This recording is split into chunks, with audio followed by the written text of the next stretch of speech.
오늘 성경 사도행전 보겠습니다. 이제 사도행전을 해보려고 합니다. 뭐 어떻게 해야 될지는 모르지만 일단 뭐 시작하면 주님이 하시니까. 사도행전 1장.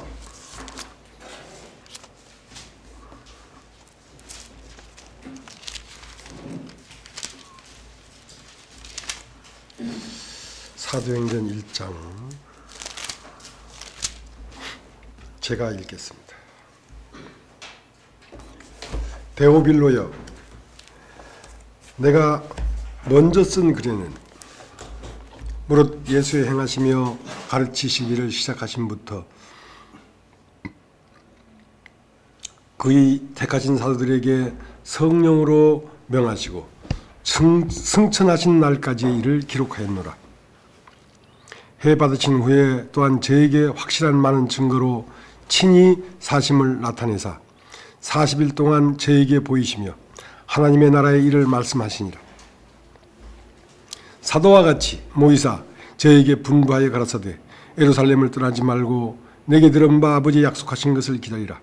요한은 물로 세례를 베풀었으나 너희는 몇 날이 못되어 성령으로 세례를 받으리라 하셨느니라.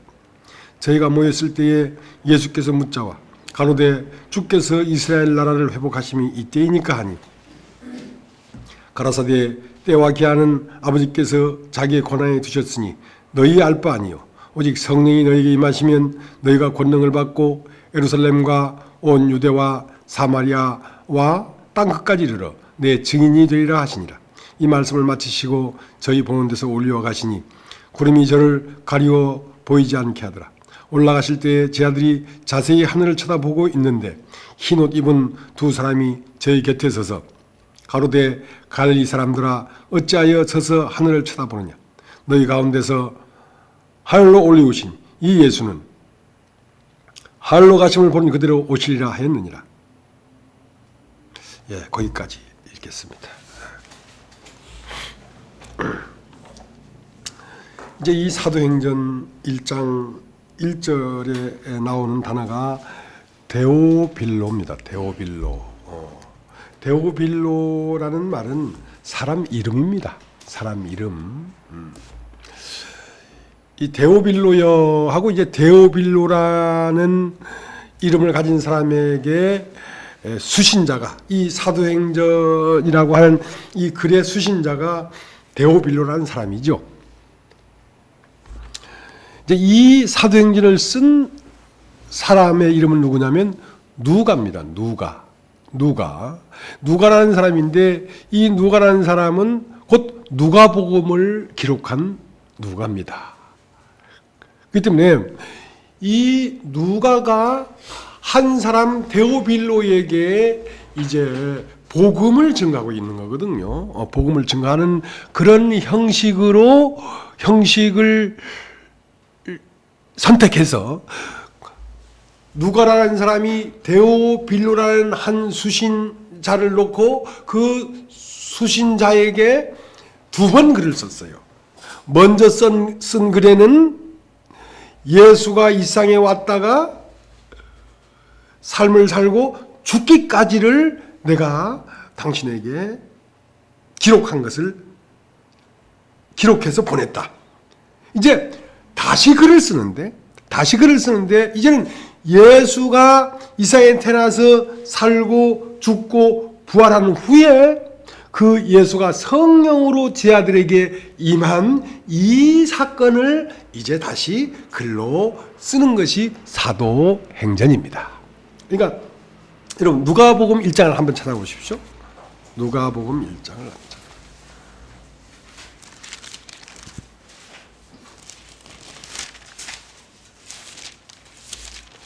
누가복음 1장.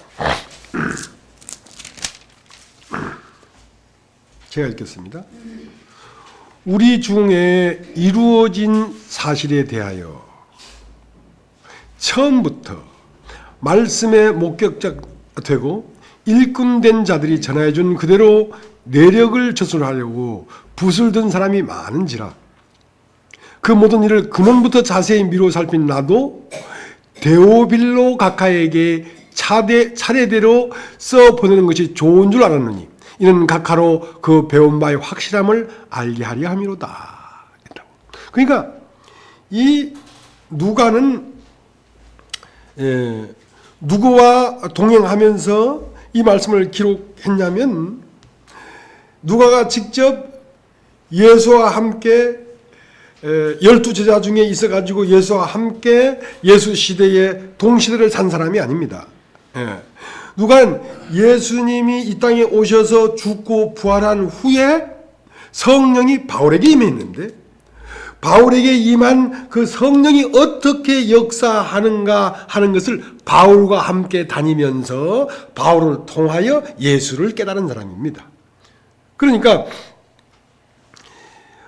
우리 중에 이루어진 사실이 하나 있는데 여기 보면 우리 중에 이루어진 사실이 있다. 그게 뭐냐면 인간이 죽고 부활하는 사실이 이루어졌는데 대하여 처음부터 말씀의 목격자가 되고 처음부터는 뭐냐면 예수와 함께 동행하면서 말씀의 목격자라는 건 말씀이 예수였으니까 말씀을 목격하고 예수가 어떻게 태어났고 어떻게 살고 어떻게 죽고 어떻게 부활했는지를 처음부터 말씀의 목격자 되고 일꾼된 자들. 그러니까 누가 일꾼이 되냐면 처음부터 그 말씀이 어떠한가 하고 목격이 돼야지 일꾼이 되지. 말씀을 목격하지 않고는 일꾼이 될 수 없다는 거죠. 우리가 왜 이 말씀을 태초부터 있는 그 안에 있던 이 말씀을 이렇게 풀어서 우리가 얘기하냐면 여러분이 그것을 목격해야 된다는 것입니다. 그걸 목격해야 여러분이 일꾼이 되지 그것을 여러분 시야로 목격하지 못하면 일꾼이 될 수 없다는 거죠. 그래서 처음부터 말씀이 목격자 되고 우리 중에 이루어진 사실을 전해주는 것들을 12제자가 전해줬어요. 전해준 것들을 글로 쓰려고 하던 사람들이 많이 일어났다 이거야. 한두 명이 아니고 많이 일어났는데 그 중에 한 사람이 누가예요. 그러니까 누가는 예수를 직접 본 게 아니라 예수와 함께 다니던 제자들과 그와 연관 지어진 사람들의 모든 말을 종합적으로 다 수집해서 자세히 미루어 살핀 나도 붓을 들었다 이거야. 나도 붓을 들었다. 그러니까 유추해서 예수를 알았다는 거죠. 직접 안 봤지만 여러분이 예수를 직접 안 봤지만 어떤 말씀을 들으면서 유추해서 진리를 알게 된 것처럼 누가도 그렇게 했다는 거죠.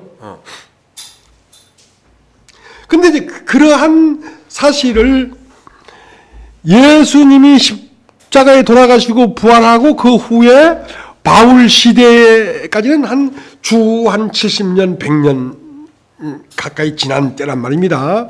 바울은 예수를 본 사람이 아닙니다. 예수가 죽고 부활한 후에 성령이 임해서 성령인 예수를 본 거지. 그러니까 예수가 곧 성령이에요. 그러니까 어떻게 보면 더 명확하게 예수를 말할 수 있었죠. 왜냐하면 베드로나 야고보나 요한은 육체로 오신 예수가 자꾸 앞을 가렸어. 실제 예수는 영인데 육체로 오던 예수가 자꾸 앞을 가렸기 때문에 이걸 아주 세밀하게 어떻게 교리적으로 풀지를 못했다고. 근데 바울은 육체로 오신 예수를 본 사람이 아니에요. 영으로 부활해서 오신 예수를 봤기 때문에 그리스도는 영이었구나 하는 것을 바로 알아버렸죠.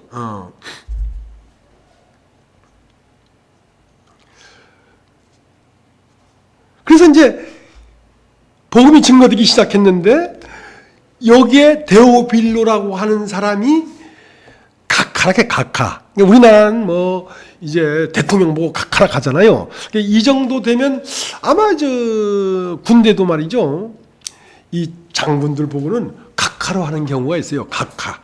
그러니까 아주 높은 지위를 가진 분이었어요. 이 데오빌로라는 사람이 데오빌로 각하여 하는 걸 보니까. 근데 처음은 다 각하예요. 우리가 복음을 전해보면요. 처음 사람을 대할 때 보면 다 각하라니까. 다 높은 곳에 있어, 마음이. 그 때문에 조심스럽게 대할 수밖에 없다고. 사람들이 전부 다 자기 나름대로 다 각하니까. 근데 누가복음을 다 쓰고 나서 사도행전에 딱 가서 뭐라 했냐면 데오빌로 각하여라는 각하를 떼버렸어요. 데오빌로요. 가까워졌죠. 그러니까 누가복음을 통해서 인간이 높은 그 교만을 떨어낸 거죠. 그래서 이제 사도행전은 데오빌로여 하고 그 각하가 떨어져 나갔습니다. 예. 자, 다시 보겠습니다. 사도행전 1장 1절 데오빌로여 내가 먼저 쓴 글에는 무릇 예수의 행하시며 가르치시기를 시작하신부터 그 택하신 사도에게 성령으로 명하시고 승천하신 날까지 이를 기록하였노라. 해 받으신 후에 또한 저에게 확실한 많은 증거로 친히 사심을 나타내사 40일 동안 저에게 보이시며 하임 나라의 일을 말씀하시니라. 사도와 같이 모이사 저에게 분바에 가라사대 예루살렘을 떠나지 말고 내게 들은 바 아버지 약속하신 것을 기다리라. 요한은 물로 세례를 베풀었으나 너는 몇 날이 못되어 성령으로 세례를 받으리라 하셨느니라. 이제 우리가 예배를 시작하기 전에 내 영혼이 주를 찬양하네. 예. 주 하나님 지으신 모든 세계 내 마음 속에 그리어 볼 때, 그러니까 주 하나님 지은 모든 이 세계 안에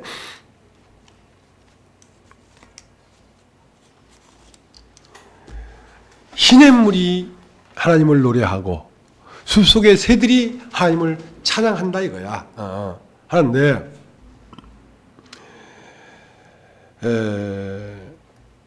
어떤 음악 여러분 오케스트라라는 거 알죠? 오케스트라. 그러니까 오케스트라가 몇 명입니까? 40명입니까? 40명 단원이 이제 관악기, 현악기 뭐 여러 가지 악기들이 쫙 이제 40명이 악기를 불잖아요. 그때 맞게 참 이게 이 연주를 한단 말이죠. 연주를 한단 말이죠. 거기에 누가 있냐면 지휘자가 있어요. 지휘자에 따라서 이제 실로폰 칠 땐 치고, 또 피아노를 칠 땐 치고, 또 트럼펫을 부를 땐 불고 하는 그 지휘자에 의해서 40개 악기가 조화를 이루어서 음악이 나오는데 거기에 누가 있냐면 이제 독창회를 할 때는 노래하는 사람이 딱 나오는 거야. 그 40명의 반주에 맞추어서 한 성악가가 나와서 쫙 노래를 부르는 거죠. 성악을 부르는 거죠. 근데 이제 그 성악가도 그렇고 그 반주를 하는 사람들도 지휘자에 의해서 전부 다 일제히 지휘자의 지휘를 따라서 이제 음악을 한단 말이죠. 자, 그것이 복음서입니다. 복음서. 이 세상에 나타나는 만물들은요, 하나님의 악기예요. 하나님의 아름다움을 리드미컬하게 연주해내는 악기들이에요. 악기였는데 이 만물들을 악기를 지휘하는 분은 하나님이에요. 근데 거기에 나와서 이 만물들은 악기 소리고 예수님은 언어예요. 사람이 알아들 수 있는 언어로 노래를 부르는 거라고. 예수님 혼자 독창회를 한 거죠. 이 우주 만물이 춤을 추듯이 놀라운 오케스트라가 아름다운 소리로 연주를 하는 가운데 다 홀로 등장해서 하나님의 찬양에 아주 멋있는 노래를 한 곡 쫙 불렀단 말입니다.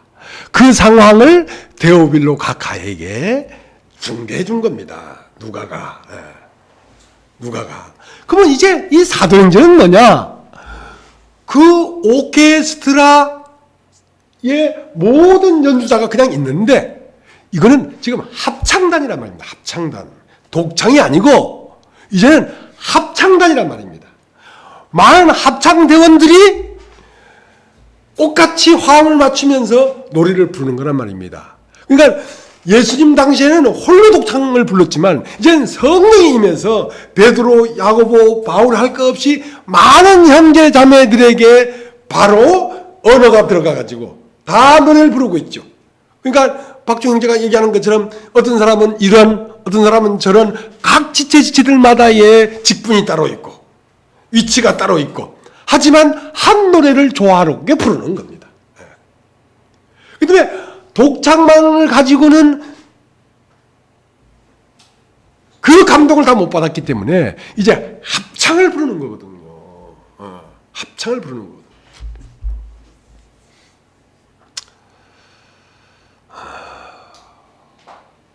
이해되시셨죠? 네. 그래서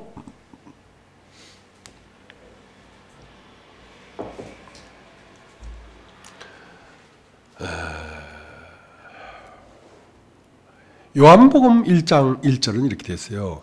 태초에 말씀이 계시니라. 자, 하나님은요. 어저께 남행제님이랑 오면서도 잠깐 그런 얘기를 했습니다만은 흑암의 에너지. 그러니까 정말 이 에너지, 능력의 근원은 캄캄한 어두움에서 에너지가 나온다는 거예요. 우주 과학자들이 이제 이걸 살펴보면, 그러니까 모든 에너지의 근원은 하나님입니다. 그 하나님은 흑암이에요. 흑암이라는 말은 인지가 안 된단 말입니다. 하나님은 영이기 때문에 소리도 없고 모양도 없고 어떤 느낌도 없어요. 영이에요, 영. 이제 거기에서 하나님의 생명이 나타난 것을 아들이라고 합니다. 그러니까 아들을 통해서만 하나님은 우리가 인식할 수 있지, 아들이 없이는 하나님을 인식할 수가 없는 어두운 흑암 곳에 있는, 인지할 수 없는 곳에 계신 분이니까. 그래서 그 하나님에게서 나온 아들이 말씀이라는 겁니다. 태초에 말씀이 계시니라 이랬거든.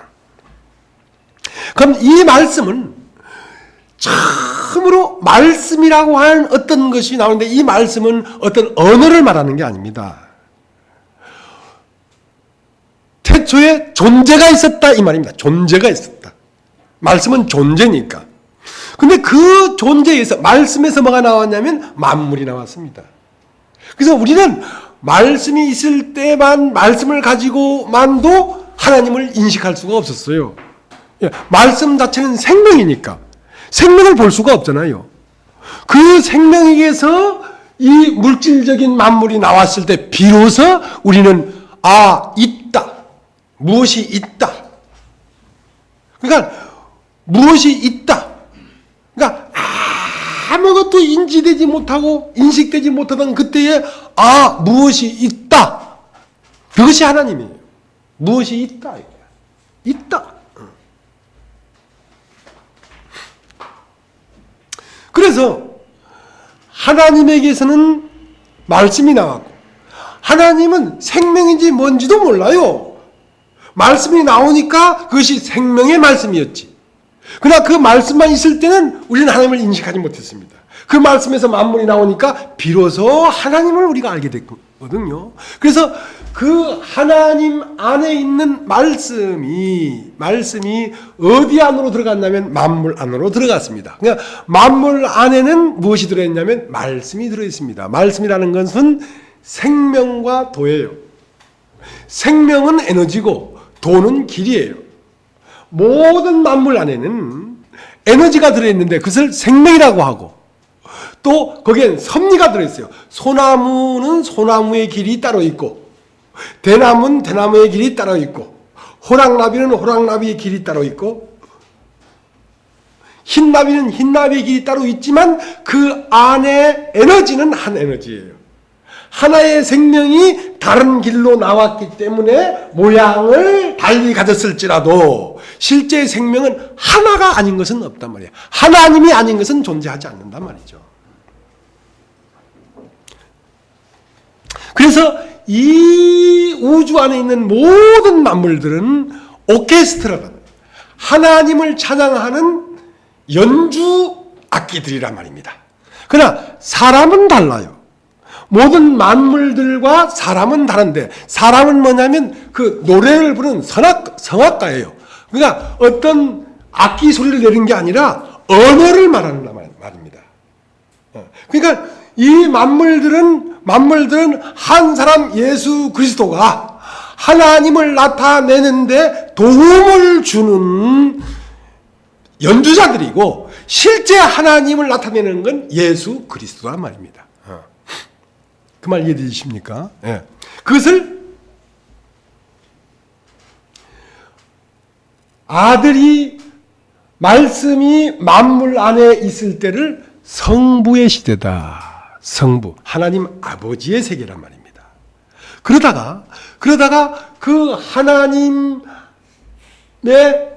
그 아름다운 노래를 만물들을, 별들을, 바람들을, 구름들을, 바다 물결들을 통하여 우리가 듣다가 누가 딱 나타났냐면 언어로 말을 하는, 노래하는 가수가 딱 나왔는데 그것이 성자입니다. 성자. 성부와 성자. 그러니까 아들이 나타난 거죠. 그러니까 성자의 시대, 하나님의 아들의 신의 시대를 지나면 어떤 시대가 오냐면 성령과 신부의 시대로 흘러 들어가는데, 성부와 성령과 신부의 시대가 바로 오늘 우리가 읽은 사도행전 1장에서부터 시작되는 겁니다.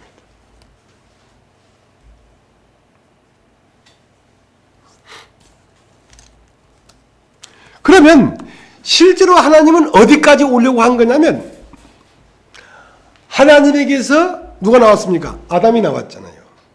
하나님이 흙으로 아담을 지으시고 그 후에 후하고 생기를 불어넣었으니까 하나님에게서 아담이 나왔죠. 하나님에게서 그리스도가 나왔죠. 자, 그것이 최종적인 게 아니고, 그 아담에게서 갈빗대를 빼가지고 하와를 만들었을 때, 하와를 보면서 이는 내 뼈 중에 뼈요 살 중에 사이다 하는 그 하와가 종점이란 말입니다. 예수가 종점이 아니고 교회가 종점이라니까. 여기에서 그리스도가 나타나야 종점이라니까. 독창은 아무 노래가 없을 때 합창으로 넘어오기 위한 가교 역할을 했단 말입니다. 다리 역할을 했단 말입니다. 예수는 보이지 않는 하나님이 만물 안에 오셨는데, 그 만물 안에 계신 하나님을 인간 안으로 들어와서 인간의 모양으로 나타날 수 있도록 하는 중간 다리 역할을 하신 분이란 말입니다. 중보자 역할을 하신 분이란 말입니다. 그 때문에 예수를 넘어야 된단 말입니다. 예수가 종점이 아니고 그리스도가 종점이라니까. 그리스도가 부활해서 성령으로 우리 안에 들어와서 한 단체적인 사람들이 일어나가지고 한 몸을 이루어야 이것이 창조의 끝이지. 예수는 성부의 하나님, 성자의 하나님, 성령의 하나님으로 오기 위한 중간 역할을 하신 분이란 말이죠. 그 말 이해되십니까? 그러니까 어떻게 보면 예수의 시대보다 더 실제적인 시대에 우리가 몰입해 들어온 것입니다, 지금.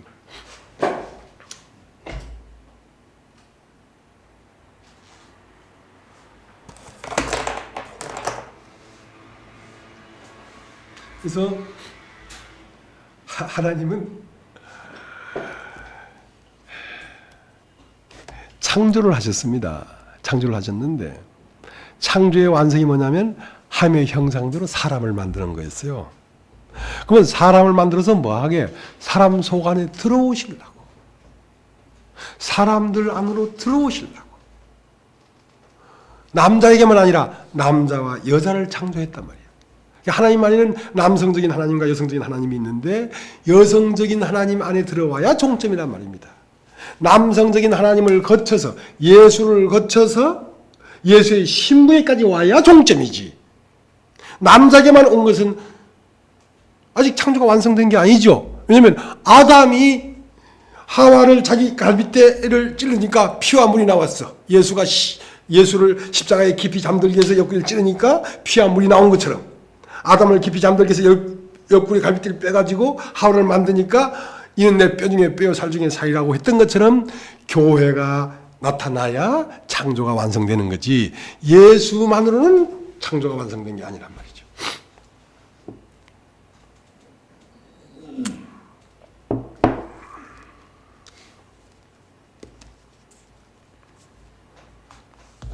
그 때문에 창조의 완성은 창세기 1장이 아니고 창세기 2장에 남자가 부모를 떠나 아내와 연합하여 한 몸을 이룰지니라 이것이 창조의 완성입니다. 그래서 요한계시록을 한번 보겠습니다. 요한계시록 21장을 한번 보겠습니다.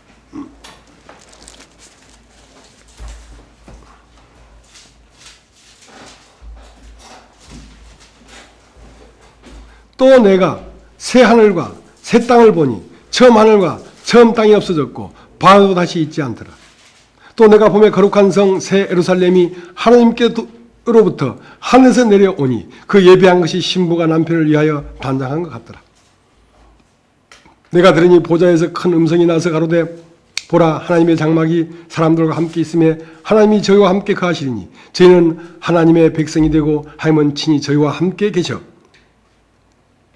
모든 눈물을 그 눈에서 씻기심에 다시는 사망이 없고 애통하는 것이나 곡하는 것이나 아픈 것이 다시 있지 아니하리니 처음 것들이 다 지나갔음이라. 보좌에 앉으신 이가 가라사대 보라 내가 만물을 새롭게 하노라 하시고 또 가라사대 이 말은 신실하고 참되니 기록하라 하시고. 그러니까 하나님은 보좌에 앉아 계신데요, 하나님은 생명이고 보좌는 사람입니다. 그러니까 사람에게 하나님이 와서 앉으면 창조가 완성된 거란 말입니다. 왜냐하면 하나님은 목적이 있었어요. 하나님은 사람의 인격이 되어 나타나는 것이 하나님이 원함입니다. 그러니까 하나님이 애시당초 창조를 할 때에 우리의 형상을 따라 우리의 모양대로 사람을 만들자 해놓고 그 사람 안에 당신이 들어가서 사람의 모양과 사람의 형상이 되는 것이 하나님의 목적이었어요. 그 지방교회라는 데서 하나님이 사람 되시면 사람으로 하나님 되게 하시면 진짜 기가 막힌 말을 한 거예요. 그게요. 기가 막힌 말이라고 그것이. 아주 그게 아주 잘 말해놓은 거예요. 그건 여기에 창조가 완성되는 이 21장에 보니까 내가 들으니 보좌에서 큰 음성이 나서 가로되 보라 하나님의 장막이 사람들과 함께 있으며 하나님이 저희와 함께 거하시리니 저희는 하나님의 백성이 되고 하나님은 친히 저희와 함께 계셔서. 자, 이것이 하나님의 목적이었단 말입니다. 인간 안으로 내려와서 하나님이 인간의 장막, 인간의 형상과 모양 안에 하나님이 거해서 하나님은 생명 되시고 인간 형상이 되는 그것이 이 우주의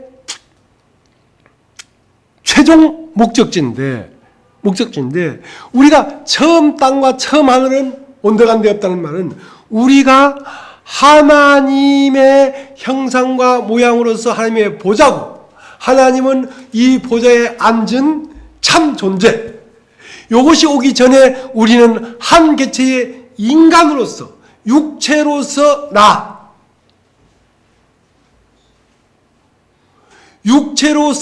나일 때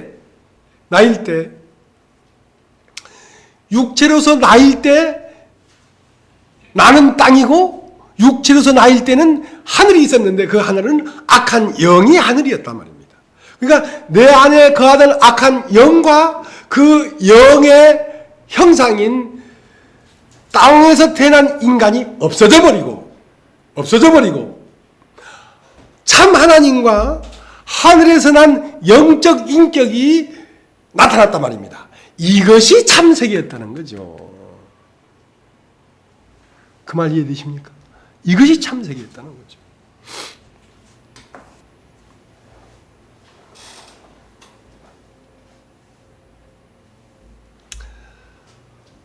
그래서 자 이제 우리가 사도행전이라는 것은 사도들이 행이라는 것은 움직인 것을 사도들이 어떻게 살았는가를 전하고 있다. 전하고 있다는 것입니다. 그래서 이걸 다른 말로 하면 성령 행전이다라고도 할 수가 있어요. 성령이 사람 속에 와서 사람의 모양으로 어떻게 역사하는가. 다른 말로 하면 하나님이 보편적인 사람들 속에 와서 사람으로 어떻게 하나님이 나타나서 어떤 일을 하는가. 자, 이것을 사도행전에서 우리가 볼 수 있는 것입니다. 그래서 복음서는 뭐냐면 문이 열리는 거예요. 복음서는 문이 열리는 거예요. 진리가 열리는 거라고. 예수를 통해서는 예수는 문이에요. 문. 예수를 통해서는 문이 열리고 성령이 임하면 길을 가요. 여러분 독립문 하면 독립문 어디 있습니까? 길 가운데 문이 딱 있지 않습니까? 문을 벌컥 열고 들어가면 그 다음엔 문 안에 길이 있어요.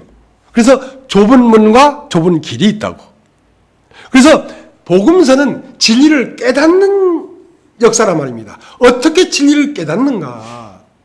참이 무엇인가? 복음이 무엇인가? 진리가 무엇이고 생명이 무엇인가? 그것은 예수를 통하여 우리가 깨닫는 역사가 일어납니다. 이걸 깨달으면 하늘 문이 열린단 말입니다. 하늘 문이 열리고 나면 그 다음은 사도행전은 그 문 안으로 들어가서 좁은 길을 가는 거예요. 우리의 삶이란 말입니다. 깨닫는 것은 참된 삶을 살기 위하여 깨닫는 것입니다. 그러면 우리의 삶을 통해서 누가 나타나냐? 우리의 삶을 통해서 이제는 하나님이 나타나니까. 하나님이 오늘도 살아계셔서 우리를 통해 나타나시기 위하여 문을 여셨지. 문을 열기 위하여 문을 연 게 아닙니다. 길을 가게 하기 위하여 문을 연 거지. 그러니까 이 데오빌로 각하라는 분도 그냥 평범한 사람은 아니었던 것 같아요. 분명히 이 데오빌로 각하에게 어떤 큰 시련이 있었을 거예요. 그렇지 않으면 문이 열리지 않으니까. 문이 열리지 않으니까. 그러니까 아브라함이 갈대 우르에 있을 때 하나님의 말씀이 임했습니다. 하나님이 말씀이 임했다는 것은 문이 열렸단 말입니다. 어디에서? 갈대 우르에서 나오는 문이 열렸단 말입니다. 나와서 그럼 어디까지 가야 됩니까? 가나안까지 가는 길은 아직 완성되지 않았지만 갈대 우르를 나올 수 있는 문이 열리는데도 아브라함에게는 필시 성경에 기록되지 않았지만 큰 어떤 시련이 있었어요.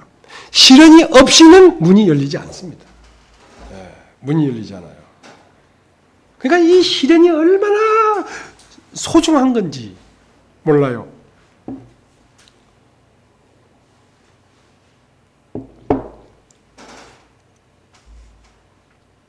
갈대아 우르에서 나와가지고 가나안까지 가는 삶이 이제 사도행전인데요. 사도행전인데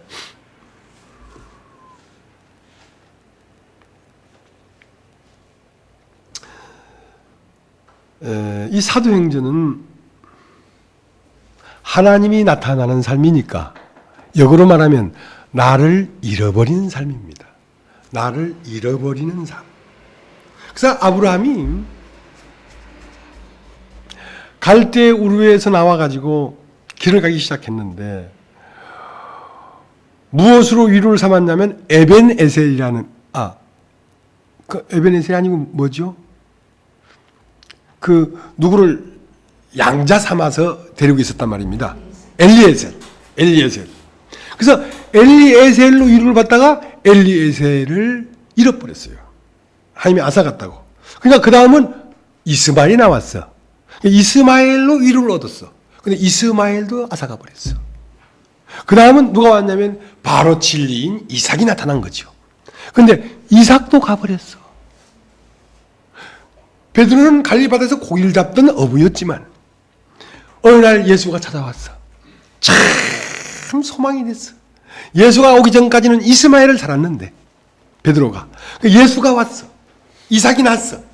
그래서 이삭으로 말미암아 기뻐했는데 어느 날 이삭도 가버렸어. 십자가에 죽고 사라져버렸잖아.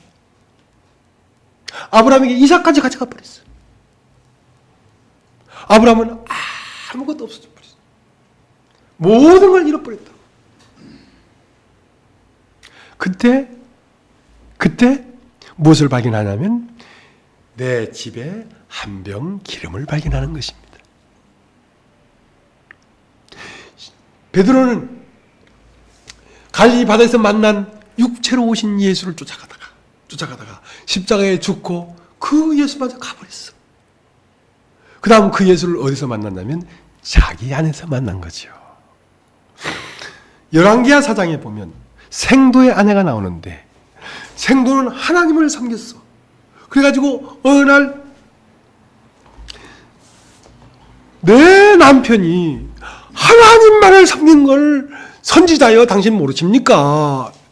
엘리야 선지자여. 엘리사인지 엘리야인지 막 부르짖었다고. 원망을 했다고.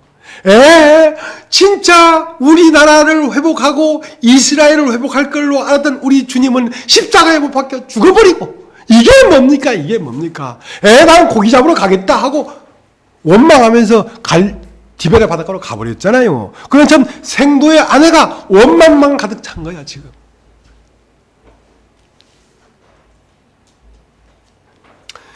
예수를 섬겼는데 내 남편은 하나님만을 섬긴 걸 모릅니까? 그런데 내 남편은 죽고 가버리고 강까지는 좋은데 가고 나니까 고난이 오더라 이거야. 고난이. 예수가 십자가에 못 박혀 죽으신 후에 40일 동안 친히 당신 사심을 나타내 보였다는 그 40일은 예수가 십자가에 못 박혀 죽고 난 다음에 우리에게 고난이 온단 말입니다.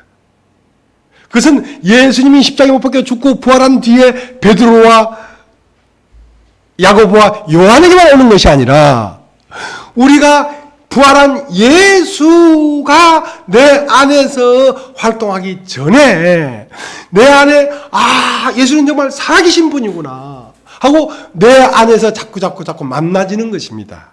그렇게 하다가 만나지다가 그분이 실제 내가 돼서 내 안에서 딱 자리를 펴는 거거든요. 내 남편이 하나님만 섬긴 걸 모릅니까? 그런데 이렇게 죽어버렸는데 죽고 나니까 체주들이 빚쟁이들이 와서 다 뺏어갔습니다. 빨간 딱지 붙여가지고 냉장고, 피아노, 세탁기까지 다 가져가 버리고 이제는 내 아들들도 이제는 노예로 잡혀갈 판입니다. 하고 다 잃어버리고 나니까 아브라함이 엘리에셀도 잊어버리고 이스마엘도 잊어버리고 심지어 이삭까지 잃어버리고 나니까 아무것도 없는 빈 마음에 무엇이 발견됐냐면 생도의 아내 마음에 한 병 기름이 딱 발견돼요. 자기 안에서 그리스도를 만나게 된 거예요. 자기 안에서.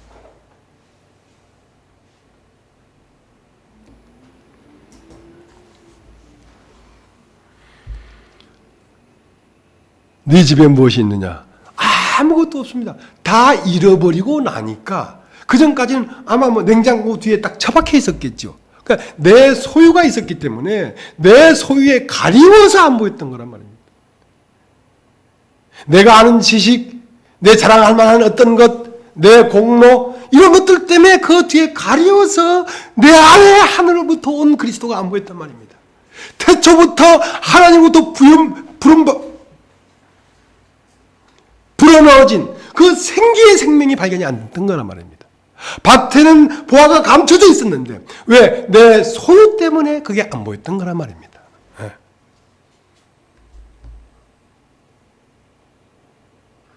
한 병 기름 외에는 없습니다. 그래?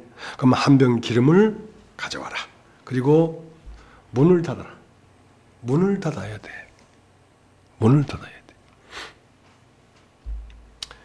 기름은 밖에서 들어오는 것이 아니라 내 안에서 나오는 거예요.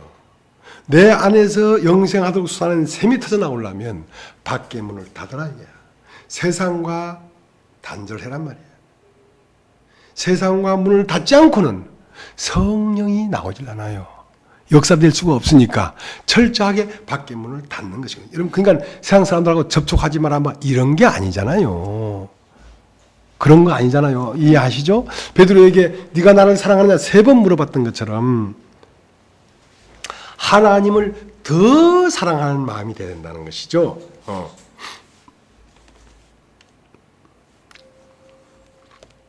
이 좋은 박종영 형제님도 벤츠차를 몰고 다니는데 벤츠는 독일제입니다. 예.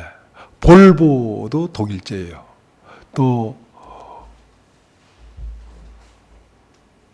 BMW 이런 차도 독일제인데 독일의 자동차들이 좋아요. 자동차들이 좋기 때문에 아우토반이라는 그 시속 200 몇십 킬로 달리는 고속도로가 있죠. 그러면 독일에서 왜 이렇게 성능 좋은 자동차가 잘 나오는가 하면 연금술이 좋아요. 쇠를 아주 연금을 잘해. 쇠가 좋은 거야, 쇠가. 일본도 쇠가 좋은데 일본보다 훨씬 쇠가 좋아요. 그러니까 정말 하나님이 나타날 수 있는 한 인간이 만들어지려고 하면 인간이 당금질을 많이 당해야 돼요. 베드로를 그렇게 당금질을 했거든요. 네가 나를 사랑하느냐. 3번씩 당갔거든요. 세상에 대하여, 자아에 대하여, 육체에 대하여. 이건 당금질을 해야지 거기서 벗어나지. 이론만으로는 안 돼. 이론만으로는 안 돼. 진짜 저 가운데 빠져보기도 하고 육체 가운데 빠져보기도 하고 세상에 빠져보기도 하고 실제로 연금이 돼야 돼. 그러니까 이제 쓸만하다. 쓸만하다. 그리고 베드로에게 지금 넘겨줬거든요. 이제는 합창해라. 자, 독창회가 끝났고 이제는 합창을 해라 이거야. 너희들끼리 한 몸이 되어서 노래 부르라 이거야. 노래 부르라. 이게 사도행전입니다. 사도행전.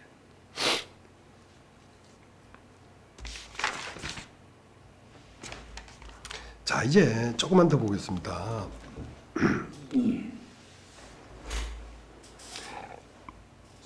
3절 해 받으신 후에 또한 저에게 확실한 많은 증거로 친히 사심을 나타내사 40일 동안 저에게 보이시며 하나님의 나라의 일을 말씀하시니라.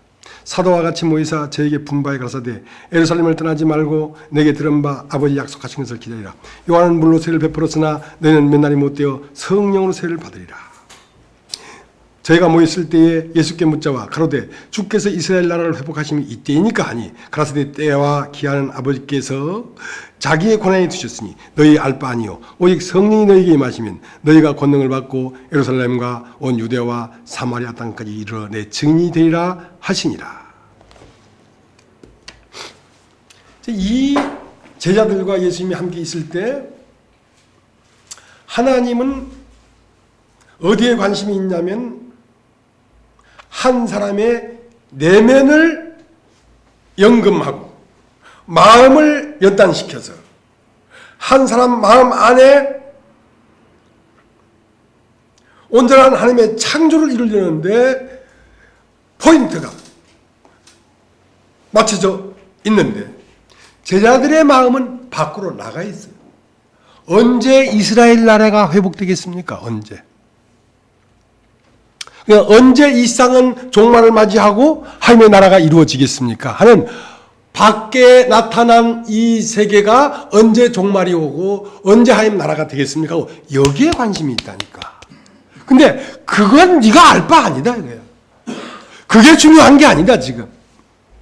그게 중요한 게 아니고 성령이 너에게 임하면 네 안에 있는 예루살렘과 네 안에 있는 유대와 네 안에 있는 사마리아와 그리고 네 밖으로 흘러나가서 땅끝까지 내 증인이 될 것이라는 말은 여기 증이란 말은 예수가 부활했다는 말을 전하라는 것이 아니라 내 증인이 되란 말이야.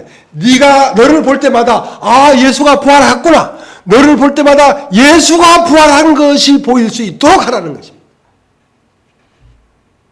네가 바로 부활이다. 네가. 아 그들을 보니 예수가 부활한 게 맞군요.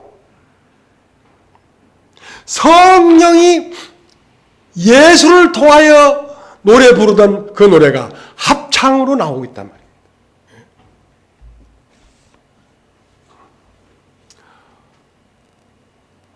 2012년 12월 13일인가 지구가 종말이 온다.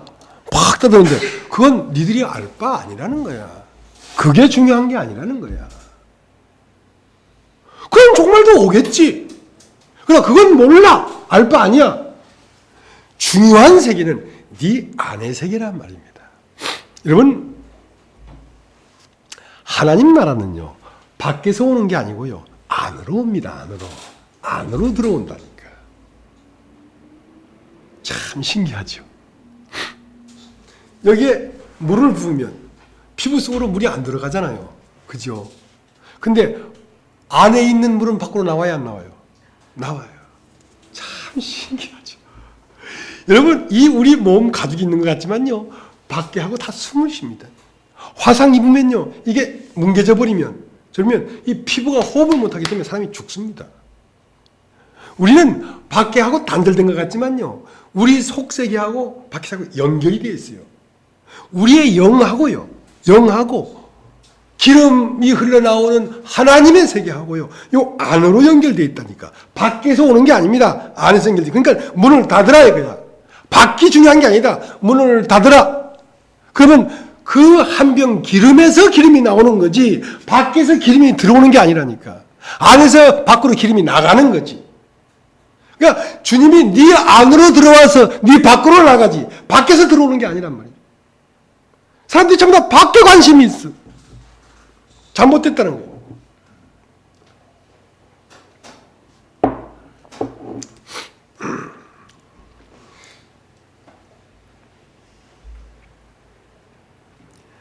오직 성령이 임하면 예루살렘은 우리의 가장 중심입니다.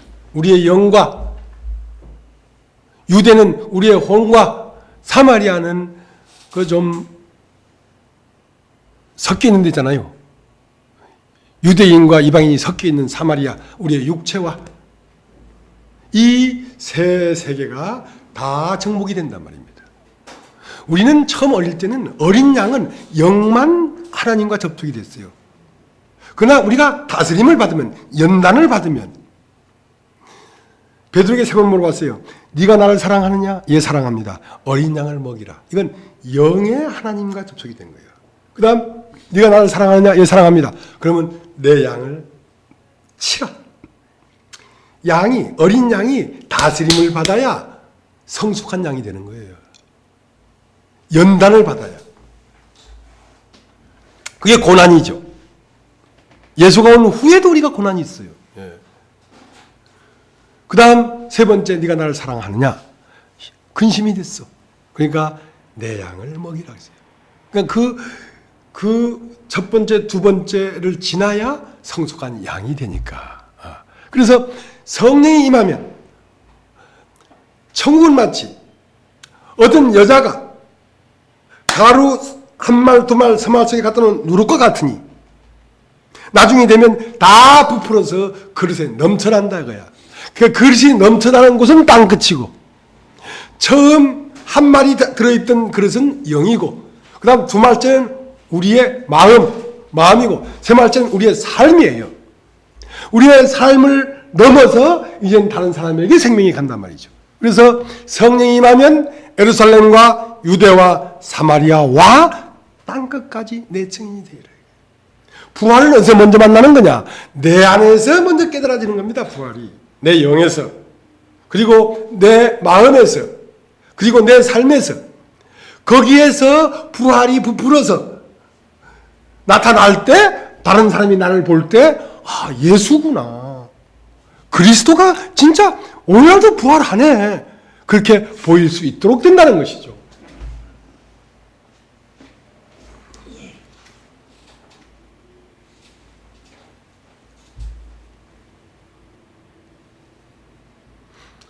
이제 그렇게 돼야 되는데, 이제 예수님이 구름을 타고 하늘 위로 올라가 버리셨어요.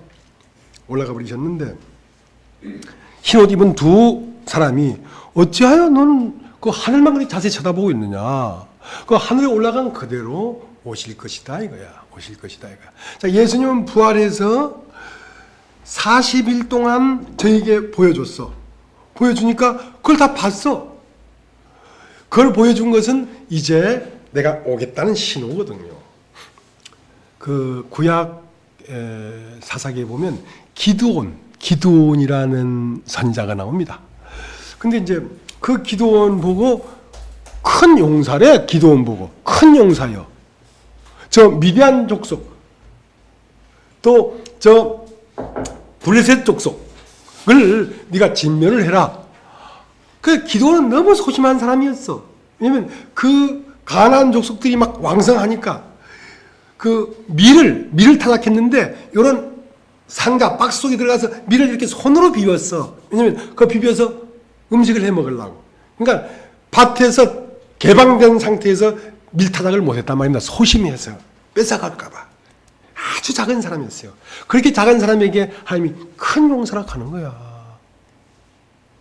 여러분, 이 시대의 복음을 여러분에게 맡긴다는 거야. 맡을만 합니까, 여러분?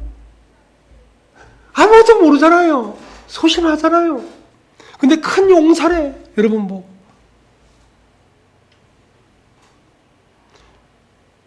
이 말의 의미를 여러분은 아실 겁니다. 여기 앉아 듣는 여러분은 아실 거예요. 이걸 인터넷으로 듣는 사람은 이 말의 의미를 모르지만 여러분은 알 거예요. 그러니까 안 믿어지는 거야. 내가 무슨 큰 용서야. 그러니까 감당하기가 어려워. 그래서 양털을 한 줌 딱 갖다 놓고 그러면 다른 데 다 이슬 내리고 요 양털에만 그러면 이슬 안 내리게 해보십시오. 그러니까 진짜 양털에만 이슬이 안 내린 거야. 다른 데 다 이슬 내렸는데. 아이고 참 그럴 수도 있겠네. 그러면 요번에는 양털에만 이슬 내리고 다른 데는 다 이슬 내리지 말게 해주십시오. 양털에만 이슬을 내리는 거야. 그렇게 친히 40일 동안을 친히 사심을 우리에게 보여줬단 말입니다. 뭐 어디든지 다 이런 역사가 일어나고 있겠지만요. 저희 개인적으로 말할 것 같으면 제가 한 10몇 년 동안 외로웠어요. 참 외로웠거든요. 이제 기존 있던 교단에서 나왔으니까 너무 외로웠고 그래서 병이 나서 위를 잘라냈으니까 더 힘이 없고 그래서 고향을 갔는데 그래도 나를 보아던 부모님이 다 돌아가셨고 근데 고향에 갔는데 모든 육신의 형제들이 다 원수야. 어느 곳을 돌아봐도 숨 쉴 곳이 없어. 그러니까 막 외로워서 못 살겠어요. 오직 숨을 쉬는 것은 하늘로부터 오는 말씀 아니고는 숨을 쉴 곳이 없는 거야. 다 원망스러워. 다 원망스러워. 어떻게 이렇게 외로울 수가 있을까? 갈 곳이 없어. 어디 교회 가봐도 교회 갈 데도 없고. 그래서 육신의 형제들 만나기가 싫어요. 아주. 뭐 벌초 한다 해도 한 번 가지도 않았습니다. 너무 힘들어. 만나는 게. 근데 요번에 우리 진자매도 같이 갔습니다만은 그 동생 아들 조카가 결혼식 하는 결혼식을 갔어요. 갔는데 그 사람들을 만나는 게 보통 숙제가 아니야 나는. 근데 만났는데 하늘에서 열까지 쫙 풀어버리더라고. 모든 어리를 다 풀어버려. 신기하게 다 풀어버려. 그동안 그들이 나쁜 게 아니고 그들이 잘못한 게 아니고 나를 외롭게 한다고 하나님 그렇게 하신 거였어요. 나를 외롭게 한다고. 네가 외롭지 않고는 안 된다 이거야. 내 속에 있는 말씀을 내려고 하니까 처절하게 외롭게 하는 거야. 난 가서 아무 말도 안 했거든요. 그냥 하루 있다 왔는데 다 풀어줬어요. 왜냐면 네 마음 안에 말씀이 이젠 이루어졌다는 거지. 이젠 풀어라. 아하. 말씀을 이루시려고 나를 그렇게 연단하셨구나.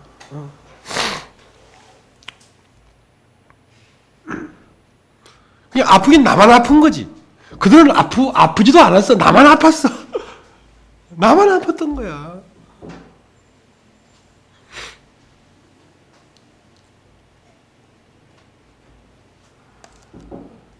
그렇게 해서 내 안에 주님이 계신 것을 발견했습니다. 하늘로부터 온 자인 것을 알았습니다. 그렇지 않았으면 내가 알 수가 없었을 텐데.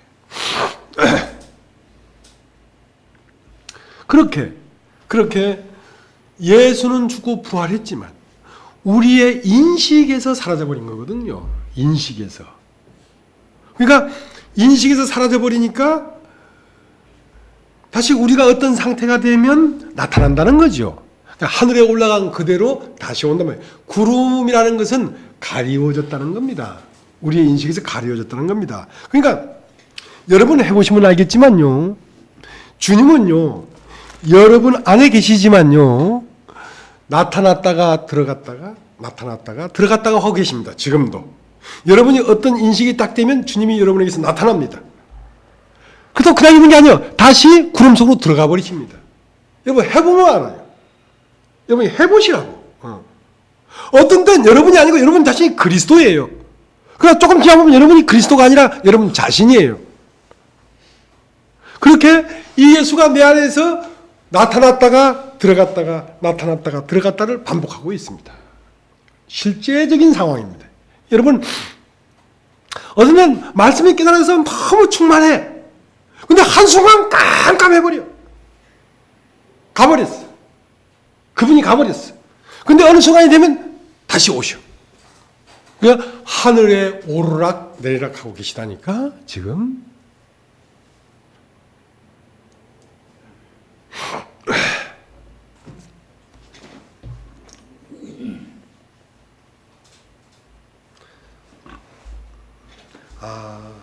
이게 이 말씀이구나. 그러니까 해보니까 알지. 이걸 알고 보면 구름 위로 올라가셨는데 그 올라가신 그대로 다시 오실 것이다. 그러니까 그 엠마오로 간 제자에게도 예수님 가고 없어. 근데 성경을 자세히 풀어주니까 예수신 걸 보게 된 거야. 그렇게 나타났다가 들어갔다가 나타났다가 들어갔다가 하시는 분이라고. 우리 안에 계신 분이기 때문에.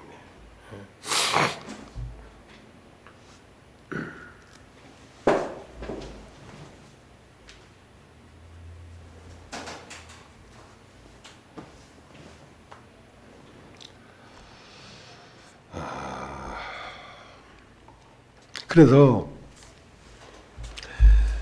이제 이스라엘 나라가 회복하심이 언제겠습니까? 그러니까 그건 네 알 바 아니다 이거죠. 그러니까 밖에 어떤 것이 회복돼야 되는 게 아니고 네 안의 것이 회복돼야 된다는 거지. 그러니까 우리 안을 말하고 있는 겁니다 지금. 오늘은 여기까지 얘기를 하려고 합니다. 여기까지만 얘기를 하고 이따 2부에 뭘 좀 얘기할 수 있으면 얘기를 하겠습니다. 오늘 여기까지만 얘기를 하겠습니다. 우리 박자님한테 기도하고 마치겠습니다.